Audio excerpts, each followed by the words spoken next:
Hello y'all, this is Mahesh Kumar and I extend a very hearty welcome to all of you once again on your own YouTube channel that is Zenepex Education। जैसा कि हम आपको पिछले video में बता ही चुके हैं, हमारी ग्रामर की एक और नई सीरीज शुरू होने जा रही है and that is about parts of speech. Okay, parts of speech पर हम एक नई सीरीज शुरू कर रहे हैं और पार्ट्स ऑफ स्पीच की अगर हम बात करें तो ये एक बहुत ही इम्पॉर्टेंट पार्ट एंड पार्सल है इंग्लिश ग्रामर का। ओके, इंग्लिश ग्रामर का एक बहुत ही इम्पॉर्टेंट पार्ट है पार्ट्स ऑफ स्पीच, और इसकी एक प्रॉपर समझ होना बहुत ही ज़रूरी है जिससे कि आप इंग्लिश पर अपनी कमांड को अच्छा बना सकें। ओके, अगर देखिए इंग्लिश पे कमांड हमारी अच्छी होती है तो उससे हमें कॉन्फिडेंस आता है, कॉन्फिडेंस से हमें क्या रहता है कि एग्जामिनेशन हॉल में एक अलग तरह की माइलेज मिलती है, एक अलग तरह का फ़ायदा मिलता है। हम घबराते नहीं क्योंकि हमें पता रहता है कि हमने बहुत अच्छी तैयारी कर रखी है और इसीलिए हमसे कुछ भी पूछे, कहीं से ही पूछे, हम उसको आंसर कर सकते हैं। तो पार्ट्स ऑफ स्पीच को इसलिए समझना बहुत ज़रूरी है। इसलिए मैं ये कह सकता हूँ, दावा कर सकता हूँ कि ये वीडियो आपके लिए बहुत ही इम्पोर्टेंट होने जा रहा है और इसीलिए बहुत ध्यान से देखिएगा। ओके, तो पार्ट्स ऑफ स्पीच की अगर हम बात करें, उसकी डेफिनेशन हमने यहाँ दे रखी है। Words are divided into different classes called parts of speech according to their use. देखिए यहाँ ध्यान रखिएगा, according to their use. Okay, that is according to the work they do in the sentence. Use क्या है? Use और कुछ नहीं बल्कि कोई वर्ड किसी सेंटेंस में क्या रोल प्ले करता है, उसी के अकॉर्डिंग पार्ट्स ऑफ स्पीच किस कैटेगरी का है ये डिसाइड होता है, किस क्लास का है ये डिसाइड होता है। ओके, तो ये रेन एंड मार्टिन की बहुत ही खूबसूरत सी, बहुत ही सरल सी डेफिनेशन है। इसको ध्यान रखिएगा कि पार्ट्स ऑफ स्पीच जो है वो according to their use decide होते हैं। ओके, और पार्ट्स ऑफ स्पीच का इंपॉर्टेंस देखने के लिए, समझने के लिए हमने एक छोटा सा डायग्राम बनाने की कोशिश की है। अगर आप देखेंगे ये एक दीवार को दिखाया गया है और दीवार को जैसे कि आप देख रहे हैं बहुत सारी ईंटों से बनाया गया है। ओके, तो जिस तरह से किसी दीवार को बनाने के लिए बहुत सारी ईंटों की आवश्यकता होती है एक दूसरे को प्रॉपरली फिट होकर के, तब ईंटें जो हैं वो एक दीवार की शक्ल बनाती हैं। उसी तरह से किसी भी इंग्लिश सेंटेंस को बनाने के लिए जो डिफरेंट वर्ड्स चाहिए होते हैं वो सब के सब पार्ट्स ऑफ स्पीच की किसी ना किसी कैटेगरी में रखे जा सकते हैं। कोई कितना ही छोटा सेंटेंस हो, कितना ही बड़ा सेंटेंस हो, उसमें यूज़ होने वाले जितने भी वर्ड्स हैं वो पार्ट्स ऑफ स्पीच के ही किसी ना किसी अंग का हिस्सा रहते हैं। ओके, तो इसीलिए ये बहुत ही ज़रूरी, बहुत ही आवश्यक है कि हमें पार्ट्स ऑफ स्पीच की बहुत ही अच्छी सी समझ होनी चाहिए।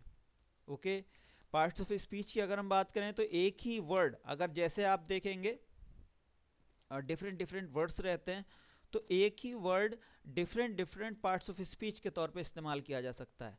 इट मीन्स कोई एक वर्ड सिर्फ किसी अपनी स्पेलिंग की वजह से किसी एक कैटेगरी में नहीं रखा जा सकता कि साहब वो ये इस कैटेगरी का है। ओके, क्योंकि एक ही वर्ड अलग अलग तरह से इस्तेमाल हो सकता है। यहाँ तक कि प्रॉपर नाउन भी दूसरी तरह से भी इस्तेमाल हो सकती हैं, कॉमन नाउन की तरह से इस्तेमाल हो सकती हैं, एडजेक्टिव की तरह से भी इस्तेमाल हो सकती हैं।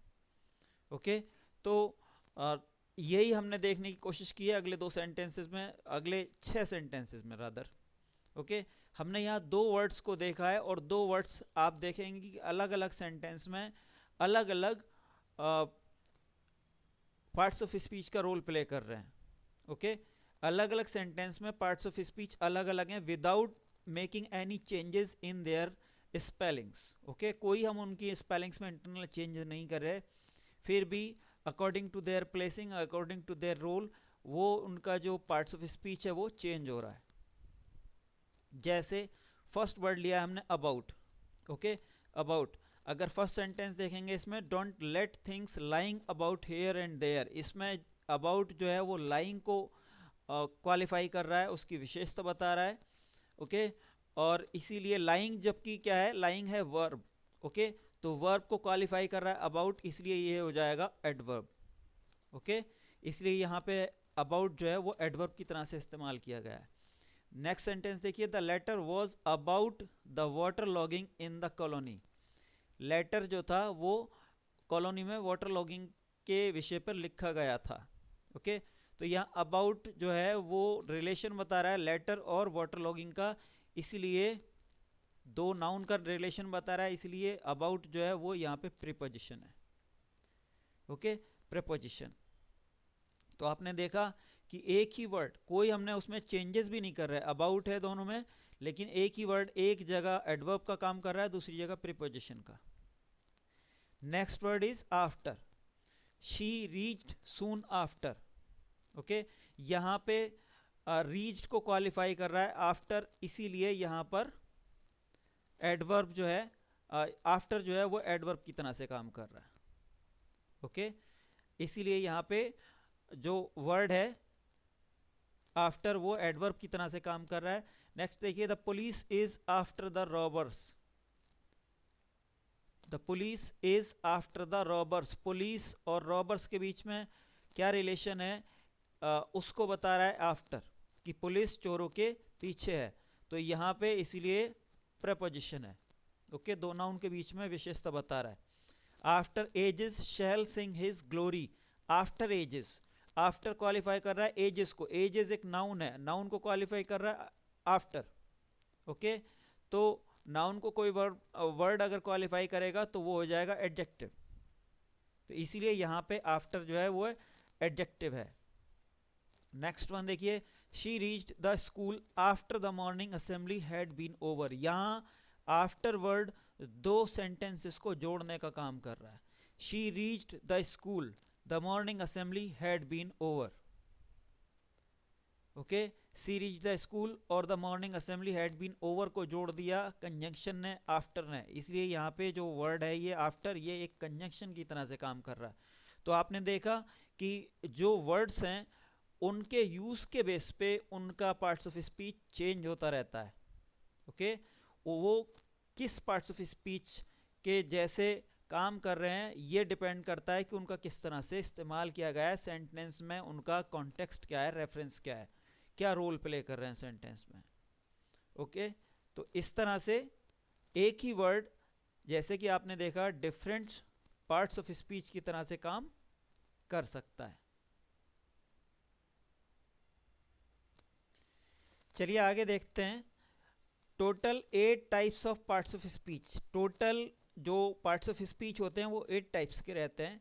इट मीन्स इंग्लिश वोकेबलरी में, इंग्लिश वोकेबलरी में जितने भी वर्ड्स हैं वो सिर्फ और सिर्फ 8 टाइप्स के रहते हैं according to the use, according to their use in the sentences. Okay, और वो कौन कौन से टाइप्स हैं? They are noun, pronoun, adjective, verb, adverb, preposition, conjunction and interjection. Okay, noun बहुत अच्छी तरह से जानते हैं आप, किसी भी सब्जेक्ट, किसी भी सेंटेंस में सब्जेक्ट और ऑब्जेक्ट हमेशा या तो नाउन रहेगा या प्रोनाउन रहेगा। ओके, किसी भी सेंटेंस में सब्जेक्ट और ऑब्जेक्ट का जो रोल प्ले करेगा वो या तो नाउन करेगा या प्रोनाउन करेगा। इसके अलावा इन्हीं की पजेसिव केस भी बन सकती है, हालांकि पजेसिव केस भी जो बनेगी वो सब्जेक्टिव या ऑब्जेक्टिव केस में ही, यानी सब्जेक्ट या ऑब्जेक्ट के तौर पे ही काम करेगी। ओके, तो नाउन और प्रोनाउन ही दोनों जो है सब्जेक्ट या ऑब्जेक्ट के तौर पे काम करेंगे। देन एडजेक्टिव, एडजेक्टिव इन दोनों को क्वालिफाई करेगा। देखिए सारे जो पार्ट्स ऑफ स्पीच हैं उनमें सिर्फ दो ही क्वालिफाइंग वर्ड्स हैं, एक एडजेक्टिव और दूसरा एडवर्ब। ओके, एडजेक्टिव सिर्फ दो पार्ट्स ऑफ स्पीच को क्वालिफाई करेगा, नाउन और प्रोनाउन को, जबकि एडवर्ब क्वालिफाई बाकी 6 के 6 को क्वालिफाई कर सकता है। ओके, यानी नाउन और प्रोनाउन दोनों को क्वालिफाई करेगा आपका एडजेक्टिव, और बाकी जो भी बचे 6 टाइप के जो वर्ड्स बचे उनको क्वालिफाई करेगा आपका एडवर्ब। ओके, यानी वर्ब को, एडवर्ब को, प्रपोजिशन, कंजंक्शन, इंटरजेक्शन, इसके अलावा एडजेक्टिव को भी, इन सब को क्वालिफाई जो करेगा वो एडवर्ब करेगा। ओके, तो दोनों ही क्वालिफाइंग वर्ड्स हैं दोनों, और दोनों में एड आता है शुरू में। इसके बाद आप देखेंगे वर्ब। वर्ब जो है किसी सेंटेंस में सब्जेक्ट के बारे में जो भी कुछ जानकारी दी जाएगी वो वर्ब के द्वारा दी जाएगी। जैसे आप आगे देखेंगे एडवर्ब, ओके, एडवर्ब का हम देख चुके। प्रेपोजिशन ये किसी भी सेंटेंस में दो नाउन या प्रोनाउन के बीच में क्या संबंध है ये बताता है। ओके, कंजंक्शन दो वर्ड्स या दो सेंटेंसेस को जोड़ता है, दो से ज़्यादा सेंटेंसेस को जोड़ता है। ओके, किसी भी सेंटेंस में दो वर्ड्स या दो से ज़्यादा वर्ड्स, इसी तरह से दो या दो से ज़्यादा सेंटेंसेस को जोड़ने का काम कंजंक्शन करता है। इंटरजेक्शन जो सडन स्ट्रॉन्ग फीलिंग्स होती हैं उनको शो करने के लिए इंटरजेक्शंस का यूज़ किया जाता है। ओके, चलिए सबसे पहला यानी नाउन देखते हैं। नाउन, यहाँ मैं बताता चलूँ कि जो डेफिनेशंस हैं इनका बहुत ही इंपॉर्टेंट रोल है, इसलिए हमने अधिकतर की डेफिनेशंस या तो लिख रखी हैं या उनको सजेस्ट कर रहे हैं। ओके, और यहाँ डेफिनेशन इसलिए ज़रूरी है क्योंकि डेफिनेशन से ही हमें पता चलता है कि कोई वर्ड किस तरह से काम करता है। इसलिए हमने, अगर डेफिनेशन हमारी क्लियर है, डेफिनेशन पे अगर हम फोकस करते हैं तो हम किसी भी वर्ड का क्लासिफिकेशन उसके पार्ट्स ऑफ स्पीच में कर सकते हैं। ओके, यानी डेफिनेशन अगर क्लियर है तो हम डिसाइड कर सकते हैं कि वो वर्ड किस पार्ट्स ऑफ स्पीच का हिस्सा है। तो नाउन की जो डेफिनेशन है उस पे जाइए। नाउन की डेफिनेशन हमने यहाँ लिख नहीं रखी, लेकिन बहुत ईजी है। कोई भी नेमिंग वर्ड नाउन कहलाता है। Okay, any naming word can be a noun, यानी कोई भी नाम, किसी भी तरह का जो नाम रहता है, वो किसी डॉग का हो सकता है, किसी इंसान का नाम हो सकता है। ओके, किसी सड़क, रोड एट्सेट्रा, बुक, किसी भी चीज़ का नाम हो सकता है। कॉमन या एक पर्टिकुलर नाम हो सकता है, तो उसको हम हमेशा नाउन मानेंगे। ओके, और ये किसी सेंटेंस में, जैसे कि हम पहले ही बता चुके हैं, सब्जेक्ट या ऑब्जेक्ट के रूप में काम करता है, या इसकी पजेसिव केस बनाई जा सकती है, लेकिन पजेसिव केस भी बनाएंगे तब भी ये सब्जेक्ट या ऑब्जेक्ट के तौर पे ही काम करेगा। जैसे Rani's house, Rani's parents. Okay, तो ये किसी भी सेंटेंस में अगर इस तरह से आएंगे पजेसिव केस में, तब भी ये सब्जेक्ट या ऑब्जेक्ट का ही काम करेंगे। ओके, तो फंक्शन एज सब्जेक्ट और ऑब्जेक्ट और इन पजेसिव केस, ये इस तरह से यूज़ किया जाता है। और इसके 5 टाइप्स रहते हैं। 5 टाइप्स आप जानते हैं। प्रॉपर नाउन, जो कि किसी भी इंसान का या किसी भी चीज़ का पर्टिकुलर नेम रहता है, that is called as proper noun. Common noun, जो कि उसका कॉमन नाम रहता है, जैसे हम सब इंसान हैं। ओके, कैट, डॉग, एक जनरल नाम जो रहता है वो कॉमन नाम, जैसे कि नाम से ही पता चल रहा है, कॉमन नाम। ओके, तो कॉमन नाउन वो रहती है। इसके बाद फिर कलेक्टिव नाउन आती है, जब किसी मल्टीट्यूड की बात होती है, मतलब एक से ज़्यादा लोग इकट्ठे अगर संबोधित किए जाते हैं, जैसे टीम, भीड़, ओके, क्लास, इस तरह से जब हम बात करते हैं तो वो कलेक्टिव नाउन कहलाती है। इसी तरह से आपकी मटेरियल नाउन बन जाती है, किसी भी तरह के मेटल्स या किसी भी तरह के मटेरियल का जो हम जिक्र का जब करते हैं तो मटेरियल नाउन। और इसी तरह से एब्स्ट्रैक्ट नाउन, जो ऐसी चीज़ें जिनको ना तो हम छू सकते हैं ना देख सकते हैं। ओके, सिर्फ उनका एहसास होता है दूसरे फैक्टर्स के द्वारा, तो ऐसी नाउन्स को हम एब्स्ट्रैक्ट नाउन कहते हैं, जैसे गुस्सा, प्यार, एट्सेट्रा एट्सेट्रा, गरीबी वगैरह। ओके, तो यहाँ हमने कुछ एग्जाम्पल्स लिए नाउन को अच्छी तरह समझने के लिए। जैसे कि आप देख रहे हैं, पहला है Radha has a doll. First sentence, Radha has a doll. यहाँ दो नाउन्स हैं, राधा और डॉल, दोनों ही देखिए, यहाँ राधा सब्जेक्ट है और doll object. Okay, Radha subject है, डॉल ऑब्जेक्ट है, हैज़ वर्ब है। इसी तरह से Gandhi ji is known for his principle of non violence. Gandhi ji एक पर्सन का नाम है, तो इसलिए गांधी जी सब्जेक्ट हैं और यहाँ पे उनकी बात हो रही है। और his principle of non violence, principal of non violence जो है यहाँ पे वो ऑब्जेक्ट के तौर पे काम कर रहा है। ओके, और ये भी नाउन है, प्रिंसिपल ऑफ नॉन वायलेंस। इसी तरह से आप देखेंगे the youngest son of Reema, ये सब्जेक्ट है यहाँ पे और इसीलिए नाउन के तौर पे काम कर रहा है। इज कमिंग होम, होम यहाँ पे आपका ऑब्जेक्ट है और एक कॉमन नाउन है। ऐसे ही देखेंगे टू एयर इज ह्यूमन, यहाँ टू एयर जो है वो सब्जेक्ट के तौर पे काम कर रहा है, हालांकि कोई वैसे आपको अपन एंटी कोई नाउन नहीं दिखेगी। ओके, देखिए टू एयर, गलती करना, ये अपने आप में कोई भी कॉमन नाम जैसे हमने देखे थे वो कुछ इस तरह से नहीं दिखाई देगा, लेकिन जब आप इसको सेंटेंस में देखेंगे तो ये एक सेंटेंस का सब्जेक्ट है। ओके। और सब्जेक्ट हमने देखा है कि सब्जेक्ट क्या होते हैं, या तो नाउन होगा या प्रोनाउन होगा। किसी भी सेंटेंस का सब्जेक्ट या तो नाउन होगा कोई या प्रोनाउन होगा, ये हम देख चुके हैं। तो और जब यहाँ आप देखेंगे तो ये कोई प्रोनाउन है नहीं, प्रोनाउन की एक पूरी लिस्ट है और उनमें से ये कुछ है नहीं। Okay, he, she, they, it, etcetera, और इनसे बनने वाली जो दूसरी प्रोनाउंस हैं, his, him, her, their, etcetera, ये सब प्रोनाउन हैं और उनमें से ये है नहीं। लेकिन एक सेंटेंस के सब्जेक्ट के तौर पे काम कर रहा है, तो जब सब्जेक्ट के तौर पे काम करेगा तो हम इसको नाउन इक्विवेलेंट मानेंगे, यानी ये यहाँ पे नाउन की तरह से ही काम कर रहा है। ओके, टू एर ये नाउन हो गई और यहाँ पे ह्यूमन भी नाउन है। Okay, to serve your country, इसी की तरह जैसे यहाँ टू एर था, ऐसे टू सर्व यहाँ पे फिर से सब्जेक्ट के तौर पे काम कर रहा है। योर कंट्री ऑब्जेक्ट के तौर पे काम कर रहा है, कंट्री। ओके, यहाँ ये आपका नाउन है। और फिर ऑनर एक एब्स्ट्रैक्ट नाउन है। ओके, तो आपने देखा कि किस तरह से हम किसी सेंटेंस में नाउन्स को या नाउन्स को हम डिफाइन कर सकते हैं, किस तरह से उसे फाइंड आउट कर सकते हैं। ओके, चलिए अब आगे देखते हैं प्रोनाउन को। प्रोनाउन डेफिनेशन,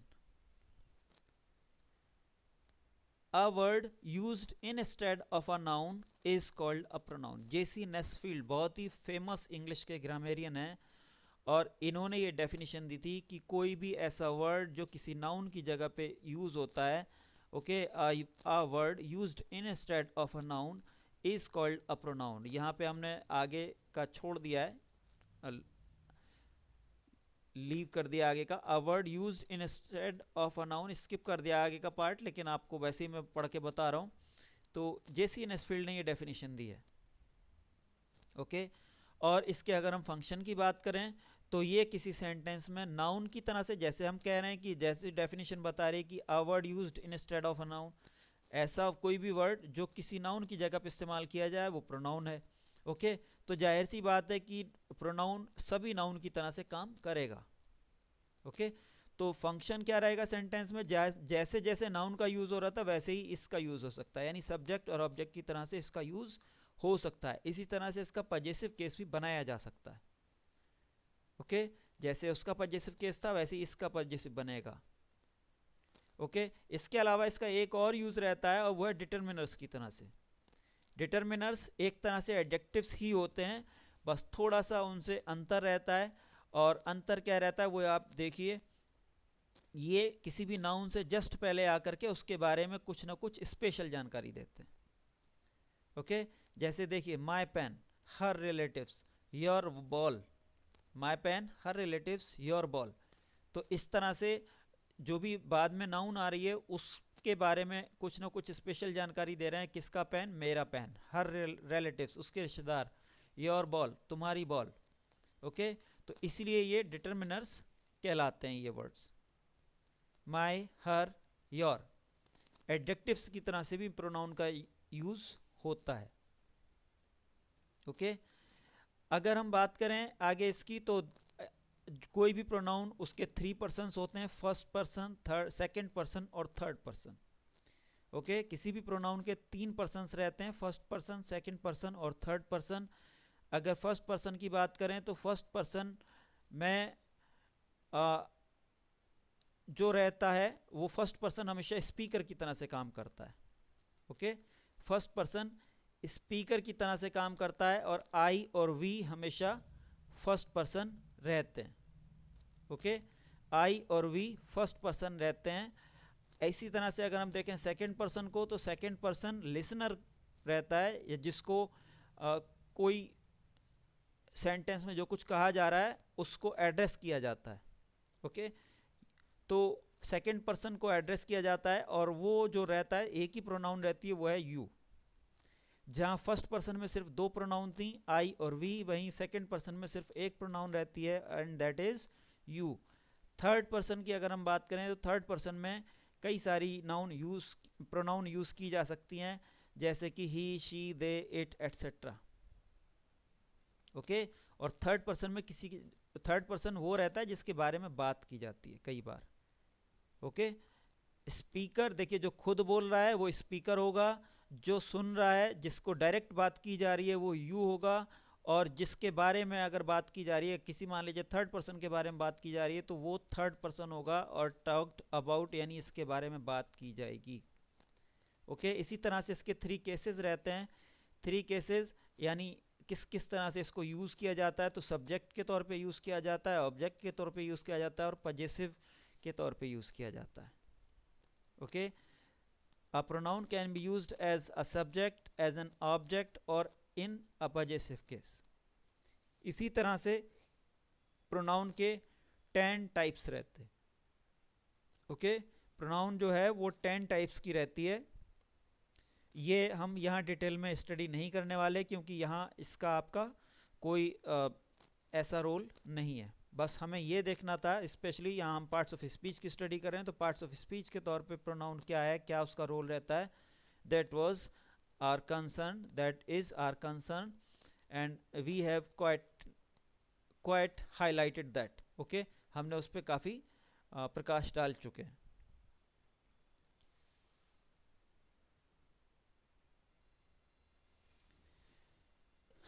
इसी तरह से जब हम एडजेक्टिव की बात करते हैं तो एडजेक्टिव की डेफिनेशन बहुत ही क्लियर है।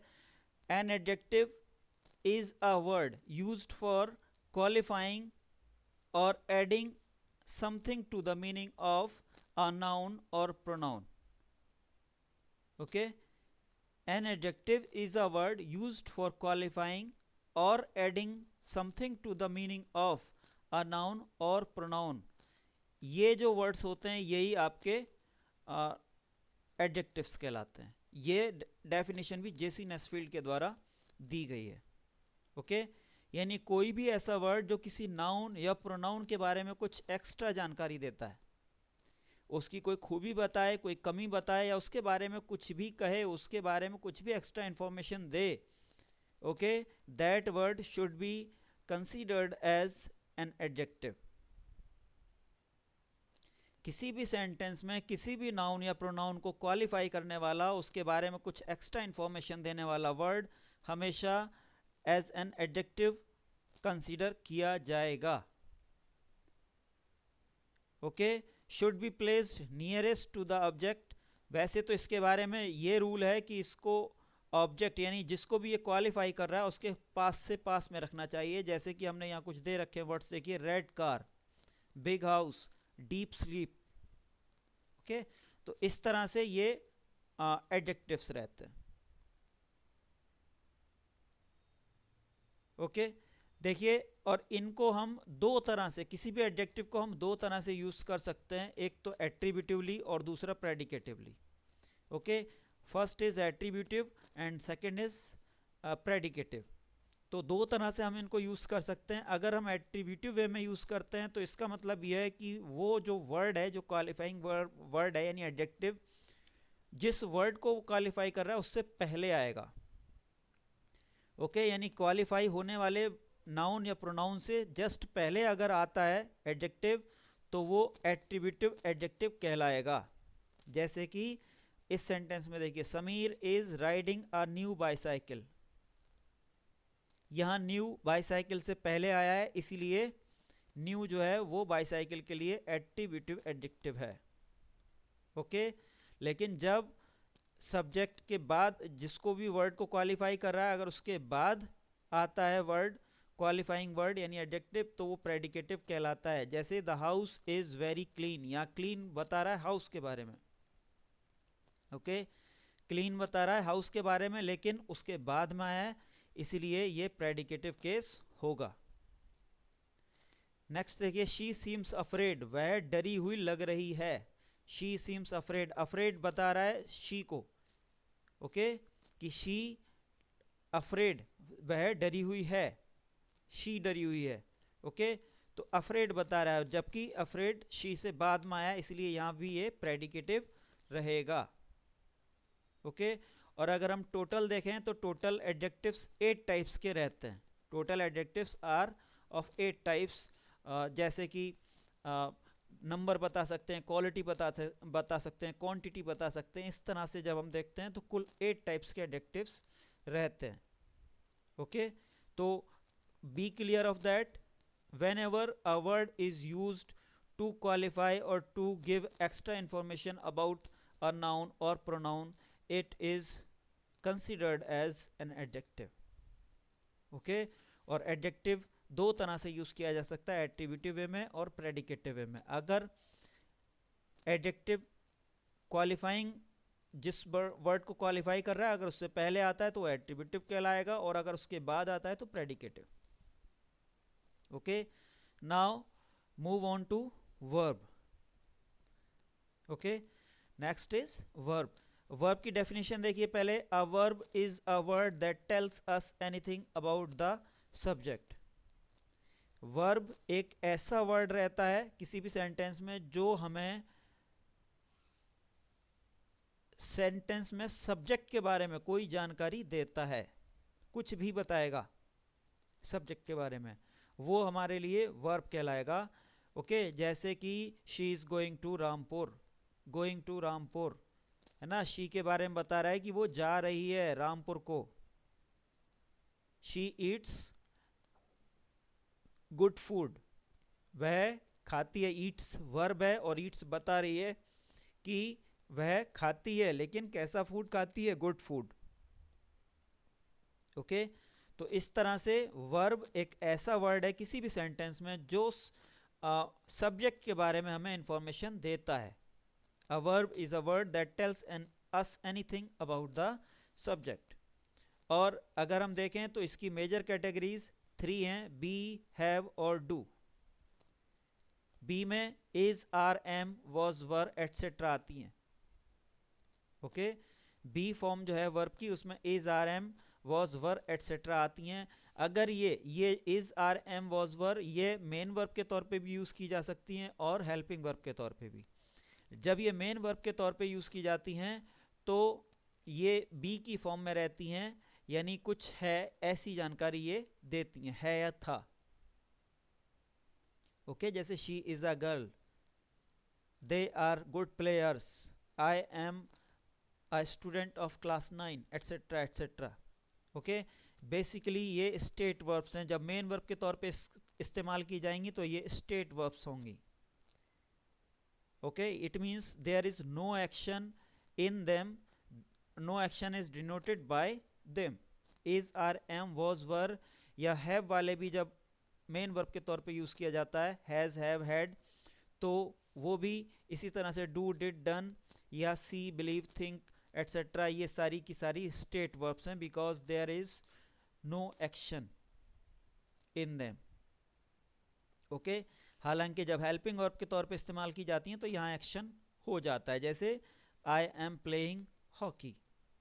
ओके, लेकिन जब मेन वर्ब के तौर पे इस्तेमाल होती हैं तो ये स्टेट वर्ब्स हैं बेसिकली. ओके, और इसीलिए ये सारी की सारी जब मेन वर्ब के तौर पे इस्तेमाल की जाएंगी तो because they are state verbs, इसलिए ये इनट्रांजिटिव वर्ब की कैटेगरी में आएंगी. इनट्रांजिटिव वर्ब या ट्रांजिटिव वर्ब वो कौन सी होती हैं? देखिए, ट्रांजिटिव वर्ब जैसे कि यहाँ दे रखा है हमने, एक्शन रहता है इनमें और एक्शन के साथ साथ ऑब्जेक्ट रहता है. देखिए, kick, hit, erase, bind, drive etcetera. ऐसी बहुत सारी वर्ब्स हैं जिनमें एक्शन भी रहता है और वो ट्रांजिटिव वर्ब हैं. इट मींस उनमें एक्शन जो है वो हमेशा सब्जेक्ट से ऑब्जेक्ट पे ट्रांसफर हो जाता है. जो एक्शन का असर है वो सब्जेक्ट से ऑब्जेक्ट पे ट्रांसफर हो जाता है. जैसे अगर आप किक करेंगे तो किसी ना किसी चीज़ को तो किक करेंगे, हिट करेंगे तो किसी ना किसी चीज़ को तो हिट करेंगे, इरेज करेंगे तो कुछ ना कुछ तो इरेज करेंगे, कुछ ना कुछ बांधेंगे, कुछ ना कुछ चलाएंगे. ओके, इट मीन्स सारी जो है इस तरह की एक्शन वर्ड्स हैं, इनमें एक्शन का जो प्रभाव है वो किसी ऑब्जेक्ट पे या किसी भी दूसरी चीज़ पे पड़ रहा है, तो it means they are transitive verb. जहाँ जहाँ कोई भी एक्शन अगर हो रहा है किसी भी वर्ब में और उस एक्शन का प्रभाव अगर सब्जेक्ट से ऑब्जेक्ट पे ट्रांसफर हो रहा है, then it will be transitive verbs. Okay, और जहाँ ऐसा नहीं होता, कोई भी वर्ब भी है लेकिन उसमें एक्शन जो है वो सब्जेक्ट से ऑब्जेक्ट पे ट्रांसफर नहीं हो रहा, तो वो इनट्रांजिटिव वर्ब कहलाएगी. ओके, अभी हम जो पीछे हमने सीरीज चलाई थी वॉइस चेंज की, एक्टिव टू पैसिव या पैसिव टू एक्टिव की, तो उसमें हमने इस चीज़ पे जोर दिया था कि किस तरह से जो ट्रांजिटिव वर्ब हैं सिर्फ उन्हीं के जो सेंटेंसेस रहते हैं सिर्फ उन्हीं का वॉइस जो है वो चेंज की जा सकती है। एक्टिव से पैसिव सिर्फ हम ट्रांजिटिव वर्ब वाले सेंटेंसेस को ही बना सकते हैं। तो आज के वीडियो में बस इतना ही, मिलते हैं अपने नेक्स्ट वीडियो में, जो कि पार्ट्स ऑफ स्पीच के बाकी जो हमारा रह गया हम उसको स्टडी करेंगे उसमें। Till then keep studying, keep learning and keep growing.